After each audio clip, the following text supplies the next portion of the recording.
আশা ব্যক্ত করে আমি বিদায় নিচ্ছি। আমাদের এই প্রিয় দেশ বাংলাদেশ, পৃথিবীতে সব থেকে বেশি সম্মান করি, মর্যাদা দেই কাবা শরীফ এবং মসজিদে নববী সৌদি আরবে থাকার কারণে মক্কা এবং মদিনা সব থেকে শ্রদ্ধার জায়গা, সব থেকে পবিত্র জায়গা। এরপরেই কলিজার সাথে, প্রাণের সাথে, গোশতের সাথে সব থেকে বেশি সম্পৃক্ত মায়ার দেশ বাংলাদেশের এই মাটি এবং এই মানুষ। এই দেশটাকে যারা দরিদ্র বলে, আমি তাদের সাথে সম্পূর্ণভাবে একমত হতে পারি না। বাংলাদেশ বাস্তব অর্থে দরিদ্র নয়, এখানে বহুত সম্পদ আছে।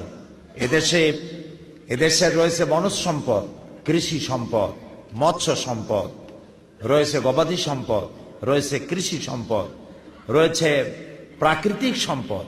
সব থেকে বড় সম্পদ হচ্ছে মানব সম্পদ। এই মানব সম্পদ, সম্পদ শব্দের বিপরীত শব্দ হলো আপদ, আপদের বিপরীত হলো সম্পদ। মানুষগুলি যদি সম্পদে পরিণত হতে হয় তাহলে ইসলামের সাথে আসতে হবে, তাহলে গোটা মানব গোষ্ঠী সম্পদে পরিণত হবে।